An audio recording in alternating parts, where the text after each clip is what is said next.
Then Pharisees and scribes came to Jesus from Jerusalem, saying, Why do your disciples disobey the tradition of the elders? For they don't wash their hands when they eat bread. He answered them, Why do you also disobey the commandment of God because of your tradition? For God commanded, Honor your father and your mother, and he who speaks evil of father or mother, let him be put to death. But you say, Whoever may tell his father or his mother, Whatever help you might otherwise have gotten from me is a gift devoted to God, he shall not honor his father or mother. You have made the commandment of God void because of your tradition. You hypocrites! Well did Isaiah prophesy of you, saying, These people draw near to me with their mouth, and honor me with their lips, but their heart is far from me, and in vain do they worship me, teaching as doctrine rules made by men. He summoned the multitude and said to them, Hear and understand. That which enters into the mouth doesn't defile the man, but that which proceeds out of the mouth, this defiles the man. Then the disciples came and said to him, Do you know that the Pharisees were offended when they heard this saying? But he answered, Every plant which my heavenly Father didn't plant will be uprooted. Leave them alone. They are blind guides of the blind. If the blind guide the blind, both will fall into a pit. Peter answered him, Explain the parable to us. So Jesus said, Do you also still not understand? Don't you understand that whatever goes into the mouth passes into the belly and then out of the body?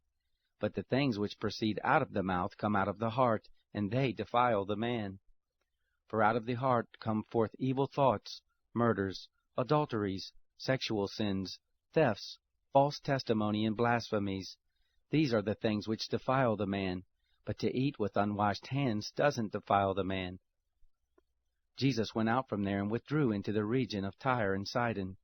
Behold, a Canaanite woman came out from those borders and cried, saying, Have mercy on me, Lord, you Son of David.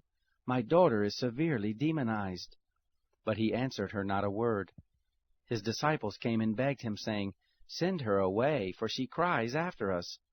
But he answered, I wasn't sent to anyone but the lost sheep of the house of Israel. But she came and worshipped him, saying, Lord, help me. But he answered, It is not appropriate to take the children's bread and throw it to the dogs. But she said, Yes, Lord, but even the dogs eat the crumbs which fall from their master's table. Then Jesus answered her, Woman, great is your faith. Be it done to you even as you desire. And her daughter was healed from that hour. Jesus departed there and came near to the Sea of Galilee, and he went up into the mountain and sat there. Great multitudes came to him, having with them the lame, blind, mute, maimed, and many others, and they put them down at his feet. He healed them, so that the multitude wondered when they saw the mute speaking, injured whole, lame walking, and blind seeing, and they glorified the God of Israel. Jesus summoned his disciples and said, I have compassion on the multitude, because they continue with me now 3 days and have nothing to eat. I don't want to send them away fasting, or they might faint on the way.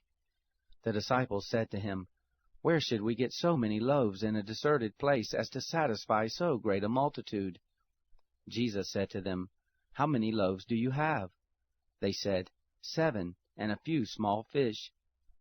He commanded the multitude to sit down on the ground, and he took the 7 loaves and the fish. He gave thanks and broke them, and gave to the disciples, and the disciples to the multitudes. They all ate and were filled. They took up 7 baskets full of the broken pieces that were left over. Those who ate were 4,000 men, besides women and children. Then he sent away the multitudes, got into the boat, and came into the borders of Magdala.